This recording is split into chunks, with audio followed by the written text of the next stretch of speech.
Ontem estava um friozinho, choveu o dia inteiro, mas agora está o calor, nos animando a gente sair de casa, nos encontrarmos. Que bom, Deus tem nos abençoado bastante. E eu quero começar então nosso culto fazendo a leitura aí do HCC número 3. E depois orando ao Senhor e logo em seguida também cantando o hino de número 2, Santo, Santo, Santo. Vamos ficar em pé e vamos ler todos juntos? Passagem de Isaías capítulo 6, os versos de 1 a 4. Leamos. No ano em que morreu o rei Uzias, eu vi o Senhor assentado sobre um alto e sublime trono. As orlas do seu manto enchiam o templo. Ao seu redor havia serafins, cada um tinha 6 asas, com 2 cobria o rosto, e com 2 cobria os pés, e com 2... Isso. Agora o próximo. E clamavam uns aos outros, dizendo: Santo, Santo, Santo é o Senhor dos exércitos. A terra toda está cheia da sua glória. E as bases dos limiares moveram-se à voz do que clamava, e a casa se enchia de fumaça. Esse é o Deus que nós estamos buscando, que adoramos. Esse é o Deus que abriu as portas do seu próprio coração, da sua vida, para que fizéssemos parte dela. Nós vamos cantar com toda alegria, com toda adoração a quem Deus é, Santo, Santo, Santo. Mas antes vamos orar ao Senhor. Eu queria que você junto comigo orasse, eu vou orar aqui na frente, mas lá no seu coração, queria que também você apresentasse a sua adoração ao Senhor. Vamos orar? Senhor Deus bendito, não há Deus como o Senhor. Nós vemos muito pouco da tua glória no tamanho que ela é. Nós vemos muito pouco porque o Senhor se diminuiu a nós. O Senhor contém a sua glória para que não sejamos consumidos. E o pouco que nós vemos são algumas manifestações extraordinárias que nos fazem pensar, nos fazem refletir e nos lembram o quanto somos pequenos e o quanto nossa vida é finita. Mas graças a Ti pelo Teu grande amor, que pode nos alcançar nessa finitude, no nosso pecado, na nossa distância do Senhor. E a Tua justiça, ó Deus, que através de Cristo Jesus, que cumpriu toda a lei e não pecou, através dele podemos nos achegar até o Senhor. Não há Deus como o Senhor. Nós te bendizemos, nós oramos ao Senhor com alegria nos nossos corações, vendo os dias passarem sob teu controle, com chuva, com sol, e a terra permanecendo na sua órbita, e a lua também, e o sol colocado na galáxia, e quando vemos todas as coisas, vemos a tua mão sustentando todas elas, e elas foram criadas apenas pela tua palavra. Graças ao Senhor por todas estas coisas. Tudo redunda na tua glória, tudo volta para ti, para mostrar o Deus que tu és. Por isso oramos, por isso agradecemos a ti, por isso nos dedicamos ao Senhor e adoramos de todo o nosso coração. Recebe-nos nesta manhã na tua presença e fazemos com ousadia em nome de Cristo Jesus. Amém, Senhor. Amém. Cantemos Santo, Santo, Santo.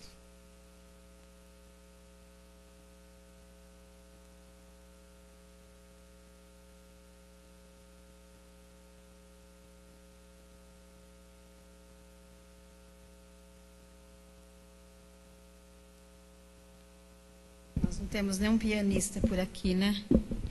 Não foi falta de procurar, viu?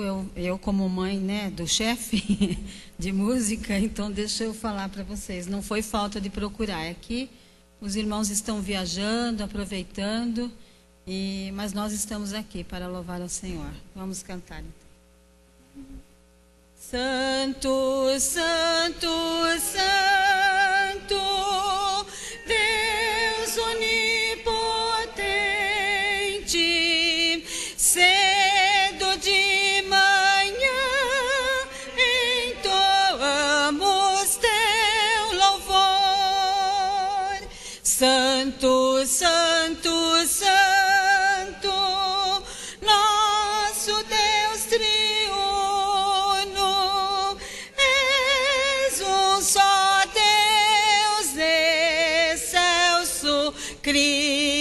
Criador.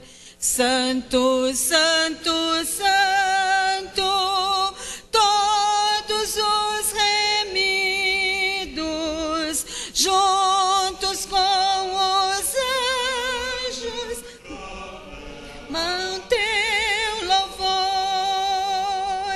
Antes de formar-se o firmamente a terra, eras e sempre és, e has de ser, Senhor. Santo, Santo, Santo, nós os pecadores não podemos ver tua glória sem tremor. Tu somente és santo, outro não existe. Puro e perfeito, excelso, benfeitor. Santo, Santo, Santo, Deus onipotente, tuas obras louvam teu nome com fervor. Santo, Santo, Santo, justo, compassivo, és um só Deus, supremo Criador. Amém.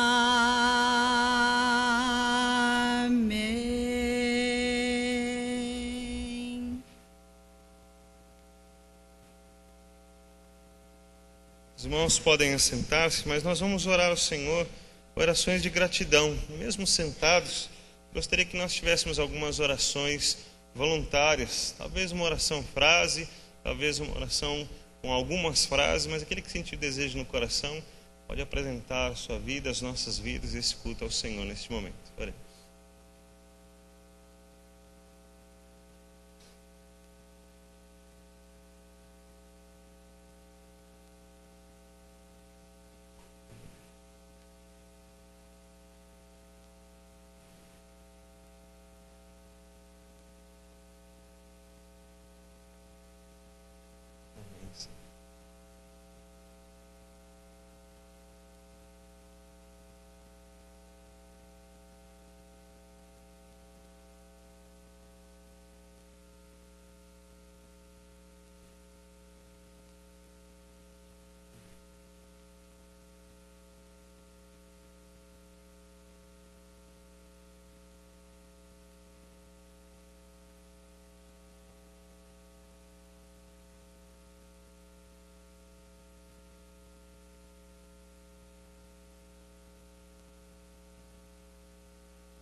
Senhor Deus, recebe as orações que foram colocadas diante do Senhor.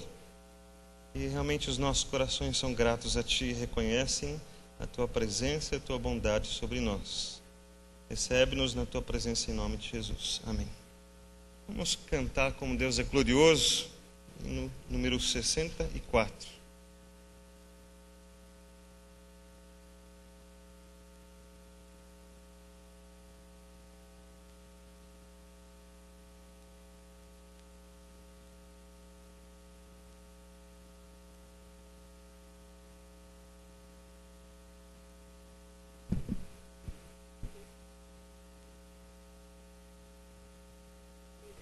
Salvador, nós te adoramos, proclamamos teu amor.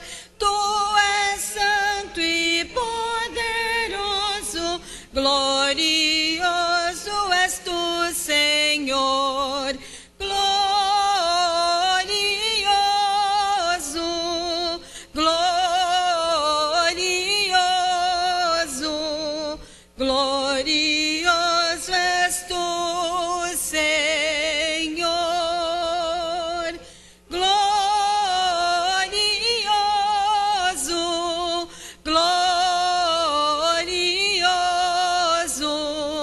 glorioso és tu, Senhor. Redentor, Senhor e Mestre, luz eterna das nações, tu és digno dos louvores de muito gratos corações. Glorioso, glorioso, glorioso és tu, Senhor. Glorioso,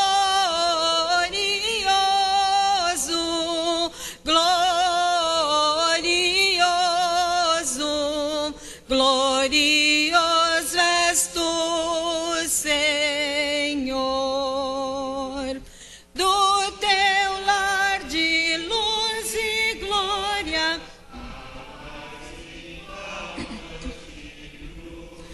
tu vieste dar a vida para nos redimir, Jesus. Glorioso, glorioso, glorioso és tu, Senhor. Glorioso, glorioso, glorioso és tu, Senhor. Vem, ó, vem, eterno Cristo, Rei sublime e divinal. Vem reinar e para sempre no teu trono celestial. Glorioso, glorioso, glorioso és tu, Senhor. Glorioso,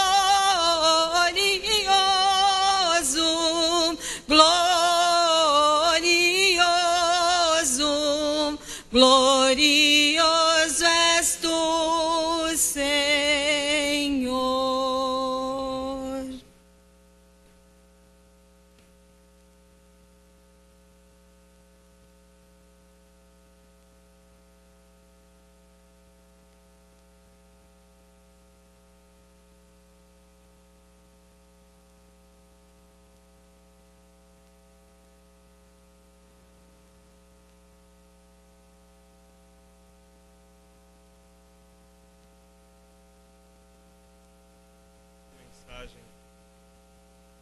Gostaria de compartilhar com os irmãos, mas a gente está aperfeiçoando a nossa tecnologia para que a gente possa aproveitar de todas as maneiras. Eu aprendi que aquilo que você pode ouvir e ver, então isso te ajuda bastante a aprender mais. Se você só ouvir, você aprende um pouco menos. Mas não é sempre que a gente consegue deixar tudo como gostaria. Mas, então tenho me esforçado para que a gente possa aproveitar essas tecnologias e você possa então ter o texto, ter os tópicos aí na sua frente, para que a gente possa acompanhar, você possa registrar, você possa marcar. E na internet também é colocado as apresentações para que todos possam acompanhar. E se você quiser rever, em alguns estudos, eles são tão importantes e às vezes precisam ser relembrados. Então, se você tiver a oportunidade, depois puder rever algumas coisas, e alguns marcam porque eles têm alguns trechos da Bíblia que são tão importantes, que às vezes nós temos a convicção perfeita no nosso coração, mas falta-nos às vezes dividir com outras pessoas. Então, alguns estudos eles podem ser aproveitados para a gente dividir com outras pessoas. Então, vale a pena que a gente tenha isso registrado e possa dividir com outros. Hoje de manhã, minha intenção é falar sobre o Evangelho. E tenho essa pergunta que é o tema para esta manhã. O Evangelho ainda deve ser pregado? Nós vamos para o ID daqui a pouco, em fevereiro, e eu fico pensando então que nós vamos lá para um grande trabalho que envolve muitas pessoas, muita logística, muitos recursos, voluntários, dá muito trabalho. E tudo isso para que a gente pregue o Evangelho. Se não for por isso, então nós não estamos exatamente fazendo uma coisa muito boa, nós estamos perdendo o nosso foco. Então, quando eu penso sobre o ID, é bom fazer essa pergunta e chegarmos à resposta segundo os padrões bíblicos. Mas eu deixei algumas perguntas aí para a gente pensar logo no começo. Se há algum valor nas pregações do Evangelho? Será que ainda há algum valor para esse mundo? Será que as pessoas que estão no mundo, quando elas olham, elas percebem o que realmente o Evangelho pode fazer por elas? Quando a gente vai no interior principalmente, é muito comum as pessoas dizerem que já vão à igreja, que não desejam mal para ninguém, que não fazem nada de errado. O Evangelho tem algum valor para elas? Será que Deus vai amar mais uma pessoa e vai amar menos outra? Então, se aqueles que estão indo na igreja, Deus vai amar mais do que aquele que não vai na igreja? Deus vai amar mais a nós que estamos aqui domingo do que aqueles que não vieram? Como fica isso? E com relação ao que realmente nós percebemos que tem uma vida tão diferente, tão distante de Deus, Deus não vai amar essa pessoa, o que vai ser dela? Devemos correr então e fazer todo o possível, qualquer coisa que tiver ao nosso alcance, para que todas as pessoas aceitem a Cristo? Então hoje nós vamos ver um pouco sobre isso. E o nosso texto base está em Atos capítulo 16, dos versículos 6 ao versículo 10.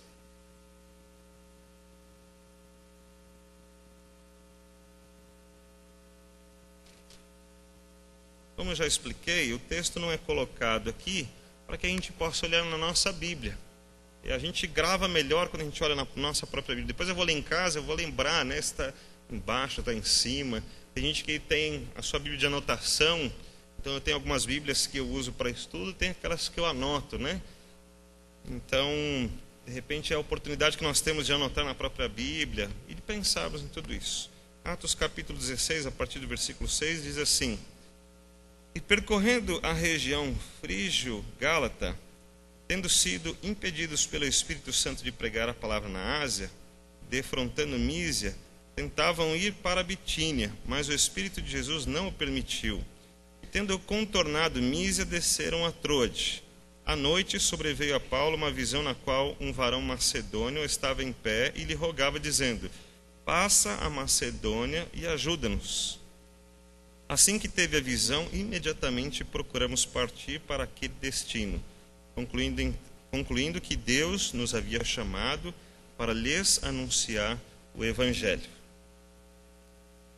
Eu não sei se causa alguma estranheza quando você vê esse texto, porque tem algumas situações que são interessantes. Eu destaquei uma parte para a gente pensar um pouco. Quando o texto fala do Espírito Santo, logo no começo, ele disse que eles não foram direcionados. O Espírito Santo os levou para algum lugar, como já aconteceu outras vezes. E nós vemos é que eles foram impedidos pelo Espírito. E eu fiquei pensando, por que estaria esse registro dessa maneira nas Escrituras? Por que o Espírito Santo impediria alguém de pregar o Evangelho?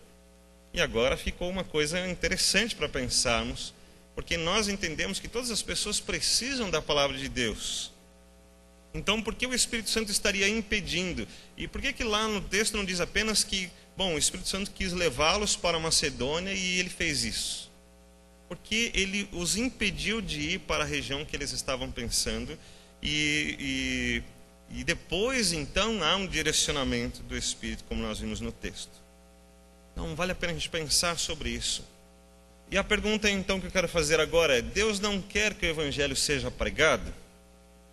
Se Deus quer que o Evangelho seja pregado, então nós vamos fazer todas as coisas, mas eu agora anotei outros textos para a gente pensar um pouco. Veja esse texto de Isaías, de 6 a 8, e é aquela pergunta que Deus está fazendo com Isaías. A glória de Deus foi manifestada, nós lemos agora no começo do culto, juntos, e ele está vendo a presença de Deus, aquilo está maravilhoso, e ele estava preocupado porque ele tinha lábios impuros, morava no meio de um povo de lábios impuros, mas aí aquilo foi tratado, ele foi purificado. E quando eu pergunto, então, a quem eu vou enviar? E Isaías diz, envia-me a mim. Então eu penso num grande missionário dizendo, graças a Deus, alguém vai pregar a palavra de salvação. Mas quando eu continuo lendo, então o que Deus disse é, vai e dize a este povo, ouvis de fato e não entendeis, e vedes em verdade, mas não percebeis. Engorda o coração desse povo, endurece-lhes os ouvidos, fecha-lhes os olhos, para que ele não veja com os olhos e ouça com os ouvidos, e entenda com o coração e se converta e seja sarado. Não é interessante que Deus está dizendo, eu quero que você fale para eles de uma maneira que o coração deles fique endurecido, que eles não escutem, para que eles não se convertam e não sejam curados. A gente está olhando o evangelismo como uma coisa tão natural, que quando eu vejo esse texto, eu tenho uma estranheza de início. Tem outro texto aqui em Mateus 7,6. Não deis aos cães o que é santo, nem lanceis aos porcos as vossas pérolas, para não acontecer que calquem aos pés e voltando-se vos despedacem. O texto diz o seguinte, que o evangelho é muito precioso, ele não pode ser dado como pérolas aos porcos. Eu não posso dar então o evangelho para o que Jesus chama nessa analogia de porcos. O evangelho não pode ser dado àqueles que estão rejeitando o evangelho. E a gente pensa que talvez a gente esteja com a estratégia errada. Vamos pensar numa estratégia nova, porque eles não estão querendo. Vamos mudar a estratégia então para que eles passem a querer. E eu fico pensando então o que eu poderia fazer para que as pessoas queiram mais o evangelho, porque eles não estão querendo, e a Bíblia falou assim, não desperdice o evangelho. Mas na minha cabeça eu sempre aprendi que eu precisava colocar o evangelho para todas as pessoas. Mas Deus está dizendo, não vai desperdiçar, é como uma pérola. E as pessoas que não aceitam são como porcos. Deus não quer que o evangelho seja pregado. Ainda no texto de Mateus, agora no capítulo 10, de 5 a 7, Jesus envia os 12 e diz assim para eles, vocês não vão até os gentios, vocês não vão entrar também na cidade dos samaritanos. Vocês não vão pregar nem para gentios nem para samaritanos. Só vão até a casa de Israel. E vai dizer para eles que é chegado o reino de Deus. Mas vocês não vão pregar nem para gentios, nem para samaritanos. Eu olho isso e estou bastante preocupado, porque na minha visão tão simples, essas coisas estão contra aquilo que eu sempre aprendi. Deus não quer então que o evangelho seja pregado? Ele, porém, respondeu, você lembra quando tem uma mulher que não é judia, está buscando a Jesus, está pedindo a bênção de Jesus, e ele fala, não é bom tomar o pão dos filhos e lançá-lo aos cachorrinhos. Jesus faz uma distinção bastante grande entre os judeus e os gentios, e está dizendo para aquela mulher que não é judia, gentia, ele diz, eu não posso dar o pão que eu ia dar para os filhos a você que eu considero como um cachorro. Parece rude. Quando a gente vê o texto, então nós vemos que não é tudo isso. Vemos que Jesus se preocupou com ela, vimos que Jesus a atendeu. Jesus não foi nem estúpido, nem grosso, mas ele estava falando algo importante. Jesus estava colocando os verdadeiros valores nestas palavras. Mas em todos esses textos eu percebi o seguinte: talvez se fosse eu teria tentado ir contra tudo aquilo que foi colocado. Em todas as situações e outras que não foram colocadas aqui, talvez eu dissesse, mas eu preciso, eu vou lá, eu vou insistir, eu vou pregar, eu vou fazer, eu vou mostrar Jesus para essas pessoas, ou o Evangelho. E nós estamos vendo que existe então uma outra maneira de eu olhar a pregação da palavra de Deus. Então, sobre aquele texto de Atos que nós lemos, falando do Espírito Santo de Deus que os impediu, eu quero tirar 3 pensamentos. E quero discutir com vocês esses pensamentos. E eu queria que isso ficasse no seu coração. O primeiro pensamento é: o meu esforço de pregar a todos é menos importante que a obediência a Deus. O meu esforço de pregar para todas as pessoas é menos importante do que a obediência a Deus. Se esses apóstolos tivessem ido para aquela região e não tivessem obedecido a Deus, Deus não se agradaria deles.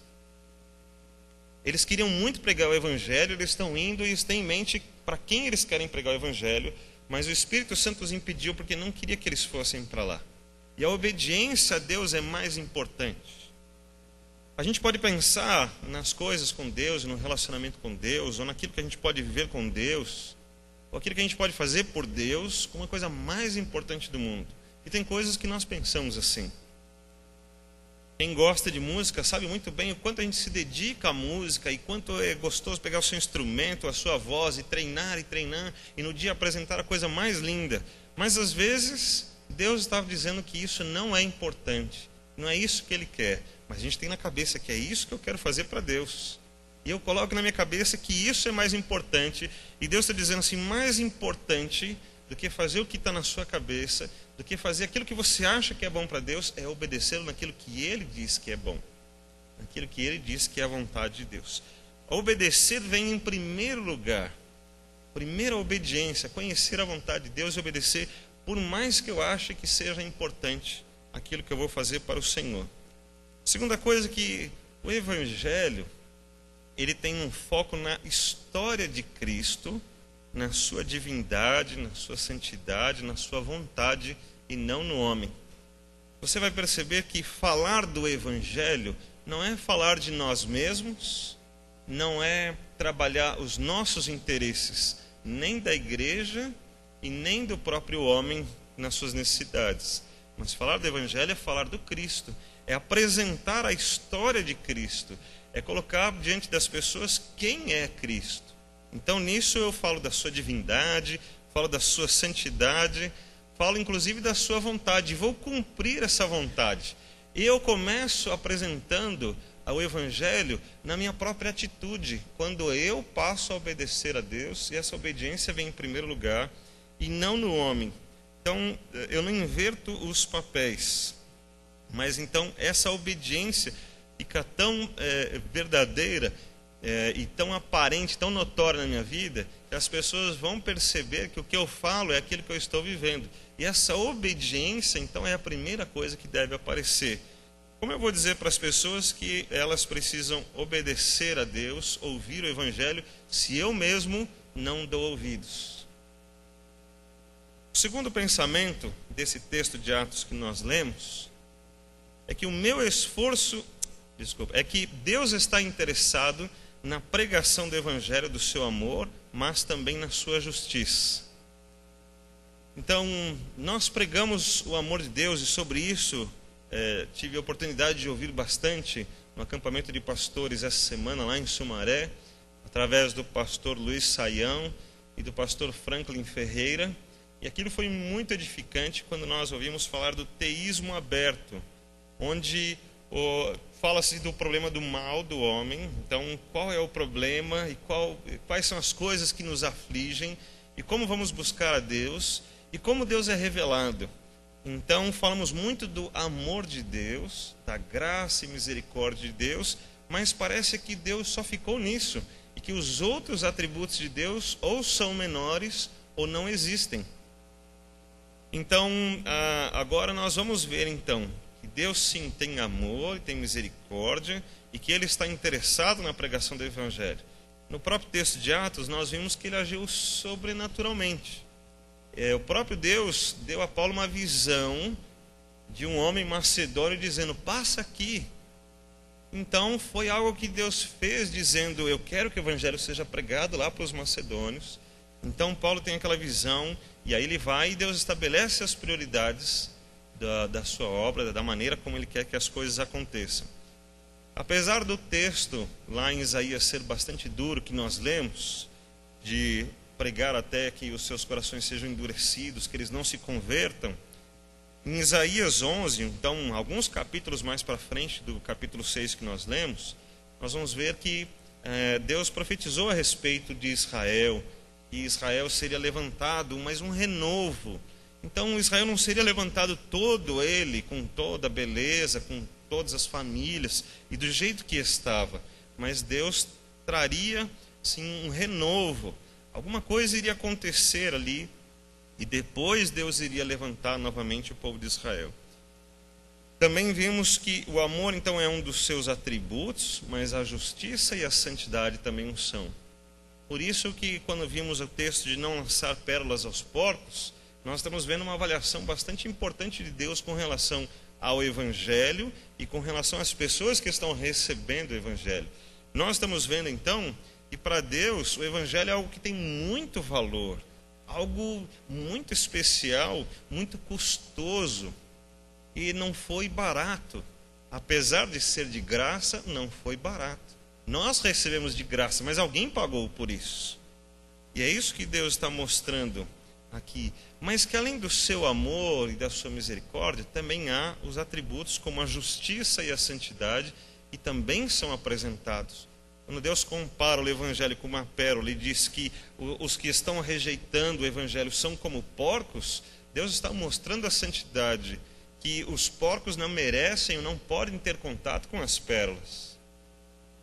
Deus coloca uma relação de pureza, de beleza, de valor, com algo que está sujo, que está afastado, que está fedido, que não tem esse mesmo valor. Então Deus coloca duas coisas bem diferentes, mostrando então não só o seu amor, mas a sua santidade e a sua justiça, porque as coisas vão acontecer segundo as prioridades de Deus. Aqui nós vemos algo interessante. Nós vemos, por exemplo, no texto que ele fez com Israel, do capítulo 6 e depois a partir do 11, como Deus está tratando o povo de Israel, como Deus tem propósitos para aquilo, e por isso Deus quer que o coração deles permaneça duro, como o que ele fez com o faraó. Deus está tratando a sua própria divindade, a sua santidade, a sua divindade muito maior do que qualquer outro, como o faraó, e endureceu o coração de faraó. Deus disse então nisso que ele não era digno de receber a salvação, e ao contrário, que a glória de Deus apareceria justamente com a dureza do coração de faraó.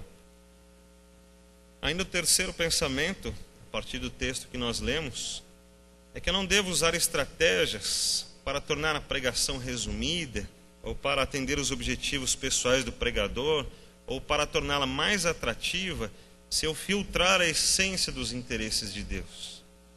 Quando eu estou mudando os interesses de Deus, e eu estou aproveitando o Evangelho, mas segundo outros interesses, se eu estiver focado nos meus interesses, se eu quiser encher a igreja aqui, eu começar a mudar o Evangelho para que a gente tenha muita gente aqui, então eu estou errado. Se eu mudar os interesses e até colocar o próprio interesse do homem, mas eu quero que essas pessoas todas sejam alcançadas pelo Evangelho, e tiver o foco no homem e não em Cristo, e eu mudar o Evangelho para alcançar esses homens e tornar a pregação mais atrativa, então eu estou errado. E eu queria que você visse alguns pontos dessa terceira parte. Então, Deus tem uma mensagem profunda e completa. Por isso que tornar a mensagem resumida, nós vamos ter problemas. John MacArthur, ele coloca 5 pontos. Então, de uma forma resumida para o estudo, ele coloca aqui 5 pontos sobre a pregação. Que a pregação do Evangelho deve falar sobre o caráter de Deus, deve falar sobre o castigo pelo pecado e pela desobediência, deve falar da bênção pela fé e pela obediência, deve falar sobre o Senhor Salvador e o sacrifício pelo pecado, e ainda deve falar sobre o reino vindouro e a glória. Quando você entrega um folheto no pedágio, nós não conseguimos falar dessas 5 coisas. Mas tomem cuidado, porque eu não estou dizendo que não devemos pregar o evangelho nem oferecer o folheto. Eu estou dizendo que a gente precisa ir segundo os propósitos de Deus. Então preste bem atenção, porque eu não estou dizendo que você não deve fazer o pouco que nós fazemos. Eu estou dizendo o que realmente é a pregação do evangelho e pelo que devemos nos preocupar. Então Deus tem uma mensagem profunda e completa. Quando você entregar um folheto para alguém, pense o seguinte: pense em alguém com muita fome, que estava lá no sertão do deserto, passando dificuldades, com falta de água, com falta de comida, e a única coisa que você tem a oferecer para ele é um bife. É ótimo. Ele vai dizer, puxa, um bife, pode ser de filé mignon, você pode colocar a milanesa, talvez colocar um queijo derretido em cima, vai ficar maravilhoso. E ele vai falar, ótimo, mas eu queria também água. E só esse bife não vai me alimentar, não vai resolver o meu problema da fome. E outra coisa, ele vai dizer assim, e amanhã você vai estar de volta aqui? E amanhã eu vou ter fome de novo. Eu queria que você pensasse nesse problema, que é o que Deus está apresentando para nós aqui. Deus tem uma mensagem profunda e completa. Nós, inclusive, não falamos sobre o reino vindouro e a glória de Cristo. Nós pregamos e falamos sempre do homem, das necessidades. Você está precisando, sua vida vai melhorar. Nós ouvimos isso o tempo todo. Mas Deus está falando de uma mensagem profunda e completa. Quero que você pense nesses outros pontos, então. Usar os chavões, os materiais ou estratégias para substituir um estudo aprofundado é ir contra os interesses de Deus. Então eu expliquei que o problema não é entregar alguma coisa resumida, ou usar uma coisa resumida. É eu dizer que eu evangelizei, quando eu entreguei eu fiz essas coisas. É eu falar assim, pô, já fiz a minha parte. Olha, essa pessoa já se encontrou com o evangelho. Olha, ele já chorou, já orou comigo. Como se isso fosse a solução de Deus para a vida dela. Nós não podemos substituir o estudo aprofundado das Escrituras, a apresentação de um plano completo, por coisas tão pequenas. Usar os materiais ou mensagens curtas apenas como parte do evangelismo, e não como o evangelismo completo. É uma parte dele. E tudo que nós fizemos, elas são partes do evangelismo. Elas precisam se completar. Eu pergunto hoje para você, você sabe tudo de Deus? Você consegue definir para um muçulmano a diferença entre o Deus que você segue e o Alá deles?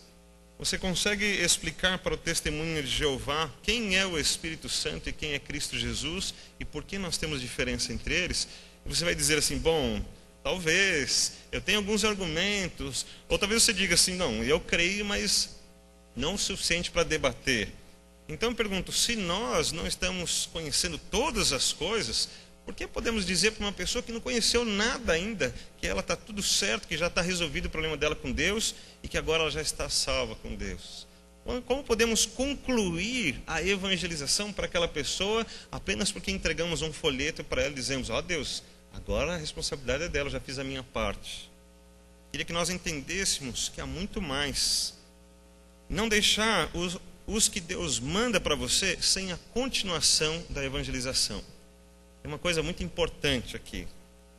Muitas pessoas já receberam essas pequenas porções do Evangelho. E elas às vezes se sentiram assim, tocadas por isso. Às vezes elas falaram assim, eu quero ir na igreja para aprender um pouco mais. Ou então eu já li um folheto, aquilo falou um pouco comigo. Eu li a Bíblia uma vez, eu ouvi um negócio na igreja, não sei de onde veio, mas alguma coisa aconteceu. E aquilo foi uma primeira parte. E um dia ela resolveu ir para uma segunda parte. E quero dar o exemplo nosso aqui da nossa igreja. Que nessa segunda parte ela entrou por essa porta e sentou aqui. E aí quando ela sentou aqui entre nós, nós dissemos, que bom que ela está aí conosco. E nós vamos lá e cumprimentamos e dizemos, seja bem-vindo. E eu não completo aquilo que Deus estava fazendo. eu simplesmente deixo que as coisas fiquem como estão, porque ela está aqui, então está tudo certo. Como se isso já fosse a solução para a vida dela, apenas ela estar aqui. E nós estamos percebendo então que há muita coisa para ser trabalhada, e a evangelização é um processo grande de entrar profundamente na palavra de Deus, fazer com que as pessoas entendam, aprendam, para que possam crer. Como elas vão crer se elas não conhecem? Vão crer em quê? Vão crer a partir do quê? Qual vai ser a segurança que elas vão ter? Então, eu não posso deixar as pessoas que Deus está mandando para mim, e não deixe as pessoas que Deus está mandando para você sem a continuação do Evangelho.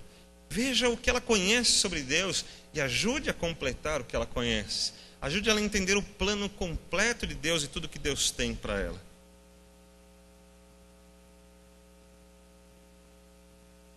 Quero deixar alguns lembretes, então. Primeiro, não devo usar... Primeiro que o Evangelho é a pregação da salvação do homem em Cristo, que o exalte, e exalte somente a Cristo. O Evangelho fala da salvação do homem, mas a partir de Cristo, não a partir de uma oração, não a partir de uma igreja, não a partir de uma estratégia, não a partir de um plano. A salvação que é alcançada pelo homem é a partir de Cristo. Isso tem que estar evidente no pregador e em quem está ouvindo a pregação. É a partir de Cristo, e isso deve exaltar a Cristo. Se a pessoa ela fala assim, agora está tudo certo comigo, como eu sou a melhor pessoa do mundo e como eu mereço, agora eu vou pedir para Deus todas as coisas que estão na minha lista do Papai Noel, ela não entendeu ainda o que é o Evangelho. Ela não conseguiu se humilhar o suficiente para entender a grandeza de Cristo. E o Evangelho deve mostrar a grandeza de Cristo. Quem é Cristo, a sua obra, a sua divindade, o que Ele fez.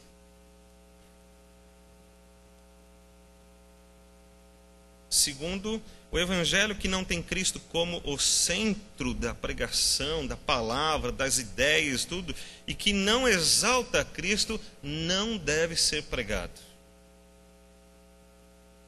Há muitas estratégias, há muitas maneiras da gente conseguir as pessoas, e nós estamos vendo isso de todos os lados. Mas é terrível quando a pessoa pensa que está tudo resolvido e não está. Quando ela acredita que uma coisa está exatamente como está na cabeça dela, só que na verdade não está como está na cabeça dela. E é terrível isso, porque ela está cheia de esperanças, mas na verdade não há esperança para ela. E o Evangelho pregado mais ou menos, um Evangelho que é pregado centrado com o homem no centro, onde tudo vai ficar bem, tudo vai dar certo, agora você fez isso, agora continue fazendo aquilo. Você está dizendo para ele que depende dele. Nós temos que dizer que a salvação depende de Cristo.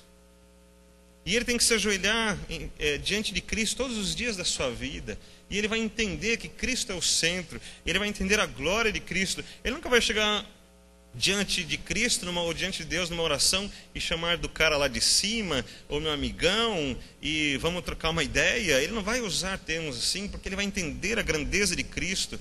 E todas as vezes que ele chegar diante de Deus, ele vai sentir a glória de Cristo, ele vai entender o que é a glória de Cristo, não vai usar isso, não vai tratar Cristo como algo tão banal na sua vida.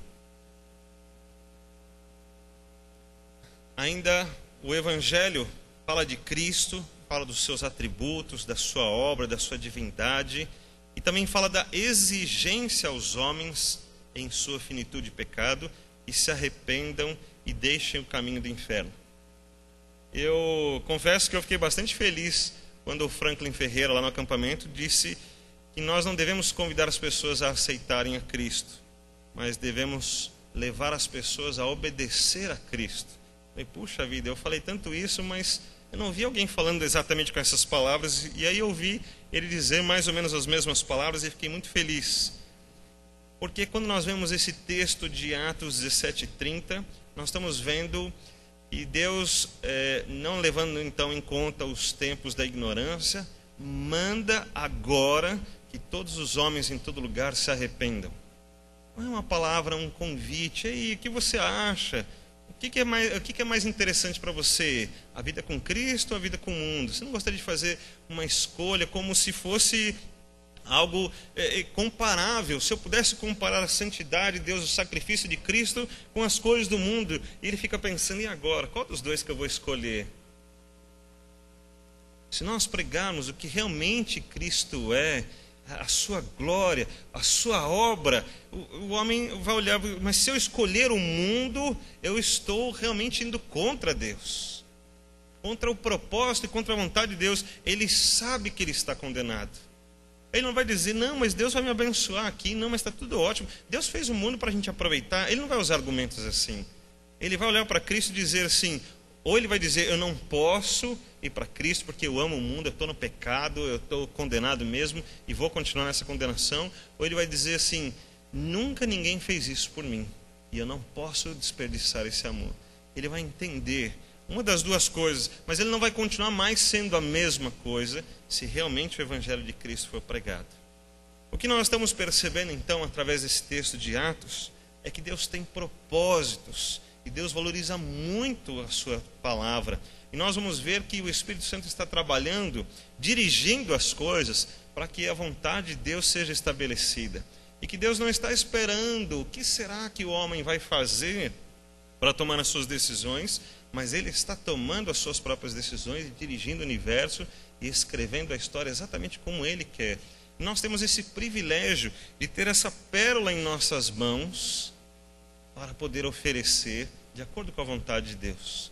Nós não vamos tirar uma casquinha da pérola e dizer, vamos esfarelar a pérola e jogar o pó, dizendo, quem quiser, aproveite o pó da pérola, mas nós vamos pegar essas pérolas e ver Deus trabalhar, e nós vamos levar aqueles que realmente estão precisando, aqueles que realmente estão entendendo, e vamos trabalhar com eles, e vamos dizer, se aprofunde nisso, vamos viver comigo, vamos ver intensamente a vida de Cristo. Mas quem disser assim, mas eu não quero, não é isso que eu quero, ele vai poder dizer com todas as letras, eu sei sob que condenação eu estou vivendo, eu sei o rumo que eu estou tomando, eu sei as dores que eu vou sentir, eu sei o peso que vai ser isso daí, e eu escolhi assim mesmo. E você vai dizer então, e a condenação de Deus esteja sobre você. Talvez eu possa esperar que um outro dia ele mude de opinião, sim, mas eu não vou ficar jogando pérolas aos porcos. Também não vou contra a vontade do próprio Deus, mas eu vou olhar para o Evangelho como uma coisa mais preciosa do mundo, a ponto de alcançar a minha própria vida e perceber que outras pessoas também precisam. E eu vou me dedicar a elas não numa superficialidade, um tira-gosto, mas eu vou aplicar a elas na profundidade do Evangelho, um Evangelho completo, profundo e verdadeiro. Você gostaria de orar comigo a respeito dessas coisas? Gostaria muito que nós orássemos. E eu queria que fosse uma oração silenciosa lá no nosso coração, para que esse Evangelho ficasse, enchesse todo o nosso coração. E como diz o texto, aquilo que está no nosso coração está pronto para sair pela nossa boca. E que nós tivéssemos a oportunidade de termos o coração disposto a ser trabalhado pelo próprio Espírito de Deus, para irmos para este caminho da pregação do Evangelho, de alcançar as vidas, de realmente abençoá-las, de levar uma transformação e um humilhar-se diante de Cristo, um converter-se verdadeiro diante do Senhor. Vamos orar alguns minutos silenciosamente, então.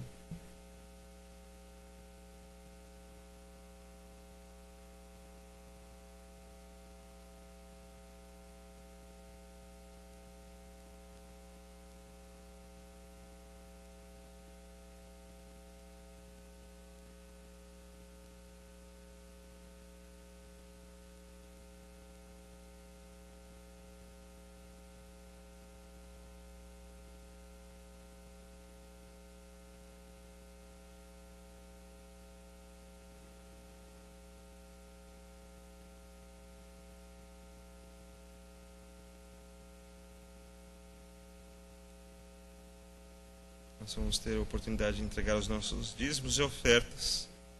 E vamos cantar com toda segurança. Mas eu sei em quem eu tenho crido.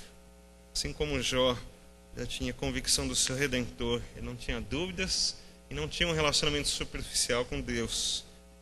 Mas ele disse com toda convicção, eu sei em quem tenho crido.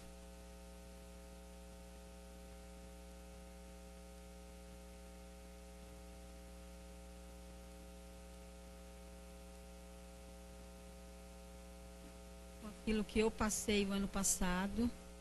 Eu sei que eu estou devendo um testemunho, não será hoje, tá bom, gente? Eu já conversei com o pastor e talvez nós marcamos para o dia 7 de fevereiro, que é uma quinta-feira, e para eu dar esse testemunho.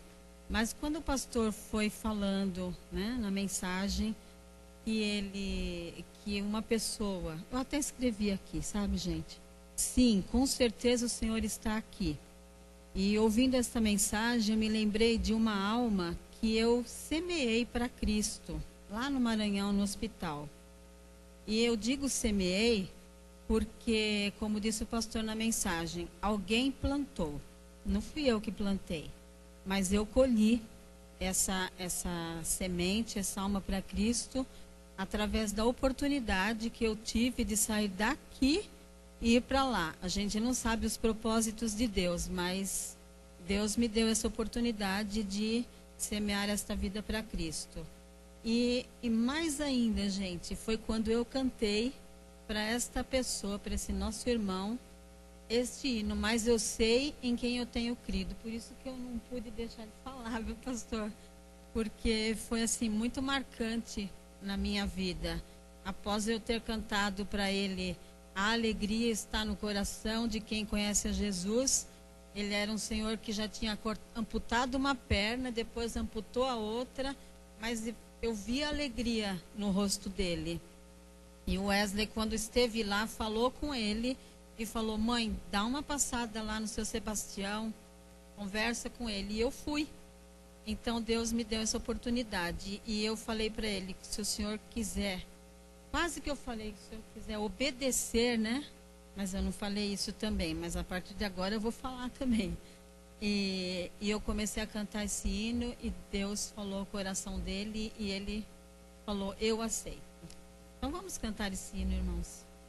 Vamos usar este hino também para ganhar almas para Cristo. Esse hino é o meu hino e eu usei também naquele dia e Deus me deu essa bênção. Não sei porque de Deus o amor a mim se revelou, por que razão o Salvador na cruz me resgatou.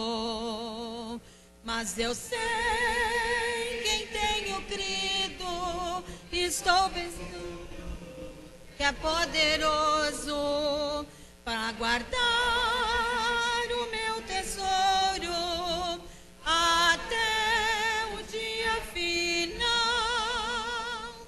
Ignoro como o Espírito me convenceu do mal, mostrou-me Cristo Salvador, o Verbo divinal. Mas eu sei quem tenho crido, estou seguro que é poderoso para guardar bem o meu tesouro até o dia final. Não sei o que de mal ou bem é destinado a mim.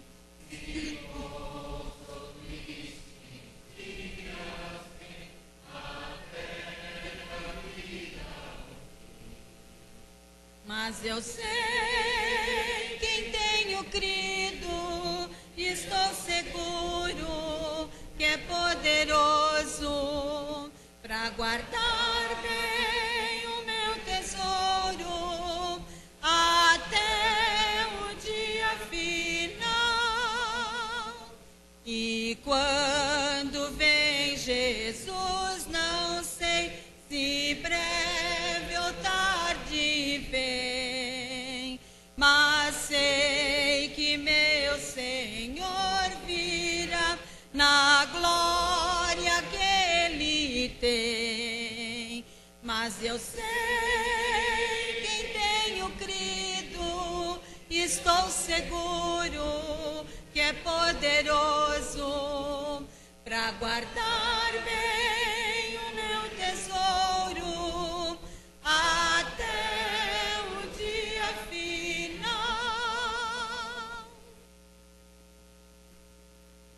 Quero convidar o Marco Cruz para vir aqui à frente, orar ao Senhor, consagrar os dízimos e as ofertas ao Senhor. Logo depois da oração dele, também vou orar, intercedendo pelas nossas vidas. Assim, teremos encerrado o culto da manhã e vamos continuar com a EBD. Oremos. Bondoso Deus eterno Pai, nós queremos agradecer mais uma vez pela Tua presença na nossa vida, pela liberdade de falar do Teu nome nesse país, Senhor. Agradecemos em especial neste momento pelos dízimos e ofertas depositados no Teu altar. Esclarece o entendimento da Tua liderança da igreja para que seja usado com sabedoria, Senhor. Agradecemos por tudo que o Senhor tem feito por nós. Em nome de Jesus, amém. Amém. Senhor, e continuando a orar ao Senhor e a Te buscar, apresento as vidas que são importantes para nós e que precisam continuar sendo recebidas pelo Senhor, tratadas e cuidadas pelo Senhor. A vida do seu Rafael, que a Tua graça continue sobre ele. Teu grande amor a Deus, cuidando da sua alma, do seu espírito, da mensagem de Cristo no seu coração, completando todas as coisas para uma fé verdadeira e uma convicção completa em Cristo Jesus. Também o Senhor cuide da sua saúde e tenha os caminhos do Senhor para a sua vida. Principalmente, ó Deus, os teus cuidados também estejam sobre a sua família. Fala que todos sejam amparados por Ti, com os recursos, com as consolações, com a força que vem do Senhor também. Continue a cuidar da irmã Libra na sua recuperação, para que logo ela possa também estar conosco e possa ser abençoada por Ti. Continue, ó Deus, com aqueles que cada irmão apresenta diante do Senhor na sua vida agora, no seu coração, na sua oração, ó Deus, que o Senhor receba cada um que está nas nossas mentes, porque são importantes para nós e nós acreditamos na Tua soberania, na Tua transcendência, num Deus todo-poderoso, que pode ouvir, que pode olhar para nós e que pode agir em nosso favor. Nós amamos a Ti e conhecemos também o Teu amor, conhecemos também a Tua justiça, a Tua santidade, a Tua onipresença, a Tua onisciência. Por tudo isso nós Te amamos e esperamos no Senhor. Confiamos em Ti, dedicamos a nossa vida e o nosso culto ao Senhor. Todos juntos nesta oração que fazemos em nome de Jesus. Amém, Senhor.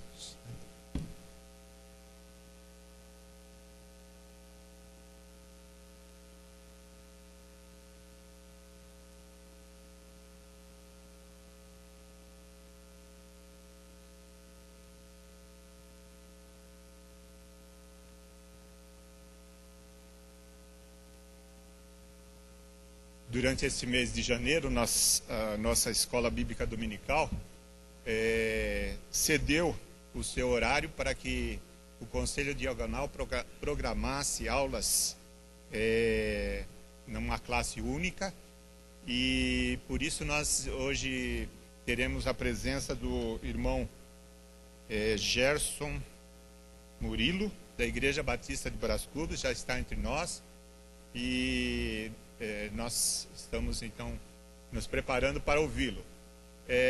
Antes disso, nós teremos um intervalo para que possamos tomar um cafezinho, 15 minutos, daí a 15 minutos nós estamos de volta. Tem algum aviso a ser feito antes disso? Eu creio que as crianças deverão se reunir no departamento infantil normalmente.